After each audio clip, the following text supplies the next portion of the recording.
नमस्कार, तुम्हा सर्वांचे स्वागत आहे धनश्री होम अँड लाईफस्टाईल या माझ्या व्लॉग चॅनेलमध्ये. ते आज एक छान असा डेली व्लॉग आहे. तर आज अधिक महिन्यातील पौर्णिमा आहे. तर मी पौर्णिमेला काय काय करते ते आज तुमच्याबरोबर थोडक्यात शेअर करणार आहे. एक छान असं सुगंधित कापूर आहे, तर ते घरच्या घरी मी धूप म्हणता येईल तर मी ती घरच्या घरी बनवलेली आहे.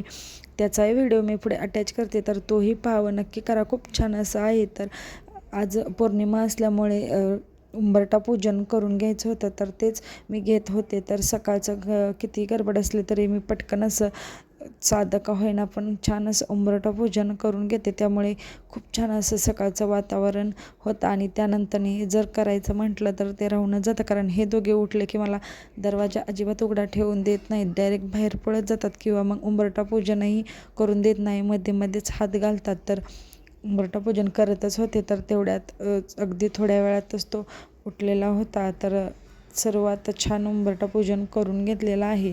तुम्हीही पौर्णिमेला किंवा मग असा काही विशेष वार असेल तर त्या दिवशी उंबरठा पूजन करता की नाही ते मला नक्की कमेंट करून सांगा. त्यानंतर छान असे आता रांगोळी आणली आहे, तर रांगोळी काढून घेतली आहे. नाहीतर मी मॅट रांगोळीच वापरते, कधीतरी मग रांगोळी वापरते.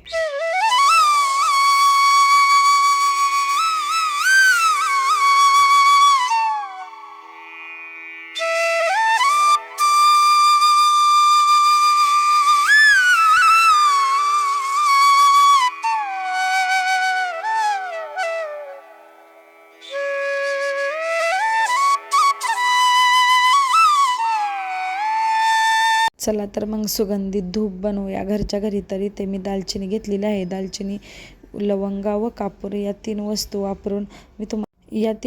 वापरून मी सुगंधित धूप बनवणार आहे. तर या तीन वस्तू आपल्या घरामध्ये जाळल्यामुळे आपल्या घरामध्ये सकारात्मक ऊर्जा निर्माण होते व जी काही निगेटिव्हिटी आलेली असते तर ती सर्व दूर होते. व या तीन वस्तू जाळल्यामुळे आपल्या घरातील हवा तर शुद्ध होतेच, पण वातावरणही खूप छान असं तयार होतं. तर इव्हिनिंगच्या टायमिंगला म्हणा किंवा मग सकाळचं देवपूजा झाल्यानंतरनी 2 टाईम मी ते हे धूप जाळते. खूप छान असे घरामध्ये वातावरण तयार होतं. तर तुम्हीही नक्की करून पहा. तर अशा प्रकारे मसाल्यामधील दालचिनी, लवंग व कापूर घेऊन सर्व एकत्रित घेऊन व तमालपत्रही मी इथे वापरलेलं आहे. तर ते सर्व व्हिडिओ दाखवल्याप्रमाणे मी घेतलेलं आहे. तुम्हाला जर कशाची एलर्जी असेल तर त्यातील एखादी वस्तू तुम्ही कमी करू शकता. पण हे सर्व एकत्र मिक्सरमध्ये घेऊन चांगलं बारीक असं करून घ्यायचं. व त्यानंतरनी इथे मी इलेक्ट्रॉनिक धूप मागवलेलं आहे, तर त्यामध्ये टाकायचं. तुम्हाला घ्यायचे असेल तर त्याची लिंक मी नक्की देते, घेऊ शकता.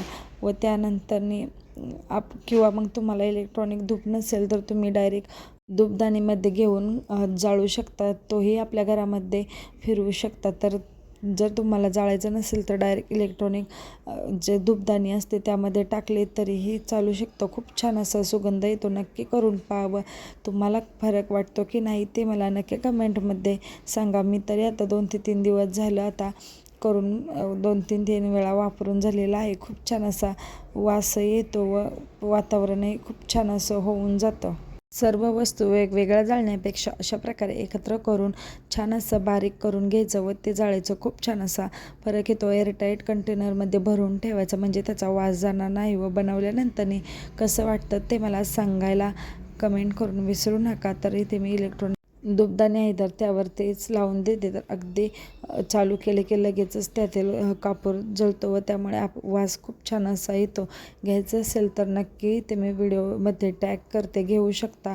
त्यानंतर चला तर मग आता इथे मी चीज पराठा बनवलेला होता, तर त्याची रेसिपी दाखवणार आहे. तर इथे मिक्सरच्या भांड्यामध्ये मिरची, लसूण व आलं घेतलेलं आहे व छान असं बारीक करून घेतलेलं आहे ठेच्याप्रमाणे. व इथे बटाटे 3 उकडून अशा प्रकारे खिसून घेतलेले आहेत, म्हणजे आपला पराठा एकसारखे होतात, अजिबात फुटत नाहीत. तर पराठा करताना बटाटा नेहमी खिसून घ्यायचा व ठेचा टाकलेला आहे मिरचीचा व चवीनुसार मीठ व भरपूर असं चीज टाकलेलं आहे. तर आज खूप दिवसानंतर चीज पराठा केलेला आहे. अगदी छान असा चवीला झाला होता. लहान मुलांना तर खूप आवडतो, या दोघांनाही आवडतो. त्यांना तर असाही प्लेन पराठा खूप आवडतो.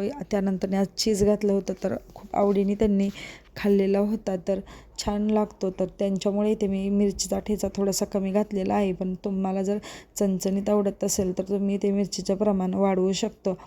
तर इथे व्हिडिओ दाखवल्याप्रमाणे इथे मी छान एक गोळा घेतलेला आहे व त्यामध्ये आपण तयार करून घेतलेलं मिश्रण अगदी पुरणपोळी कसं भरतो त्या पद्धतीने भरून घ्यायचं, म्हणजे अजिबात बाहेर निघत नाही व लाटायला अगदी पटपट असं जमतं. तर तुम्ही व्हिडिओमध्ये पाहू शकता खूप छान असं लाटायला आलेलं आहे. तर चीज घातल्यानंतर एक 5 ते 10 मिनटं त्याला रेस्ट करण्यासाठी ठेवायचं, म्हणजे चीजही त्यानंतर एकसारखं असं मिळून येतं. तर इथे मी पराठा लाटून घेते. तुम्हाला आलू पराठा आवडतो की नाही तेही मला नक्की कमेंट करून सांगा.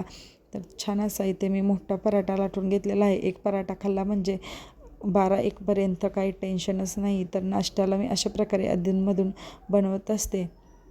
तर छान असा दोन्ही बाजूनी खरपूस असा भाजून घ्यायचा, भरपूर तूप लावायचं म्हणजे हेल्दी होतो व तूप लावल्यामुळे आपला पराठ्याला खूप चव छान येते. तेलापेक्षा तुपाच्या पराठ्याला खूप छान अशी चव येते. तर हे मी घरी बनवलेलं तूप आहे. तुम्ही तर व्हिडिओमध्ये पाहताच मी कशाप्रकारे घरच्या घरी साईपासून तूप बनवते. तर सर्व आहे तर पराठ्याला आता लावून घेतलेला आहे. छान असं तयार झालेला आहे आपला चीज आलू पराठा. तर नक्की करून पहा. रेसिपी कशी वाटली तेही मला नक्की कमेंट करून सांगा. तर त्यानंतरनी ते मी खडे मीठ घेतलेलं आहे. तर ते आता आज पौर्णिमा होती तर 15 दिवसातून एकदा मी अशा प्रकारे बाथरूममध्ये मीठ ठेवते, म्हणजे यामध्ये निगेटिव्हिटी कमी होते मीठ ठेवल्यामुळे. त्यानंतरनी इव्हिनिंगच्या टायमिंगला डायरेक्ट तुम्हाला दिवाबत्ती केल्यानंतर भेटत आहे. तर कापूर, वेलची व पिवळी मोहरी आहे तर तेही इथे मी लवंगाही जाळते. हाही उपाय मी पौर्णिमेला करते. तर तुम्हीही नक्की करून पहा, किंवा शुक्रवार असेल तरीही करते. तर इव्हिनिंगला छान अशी सर्वीकडे कापूर जाळून घेतलेला होता.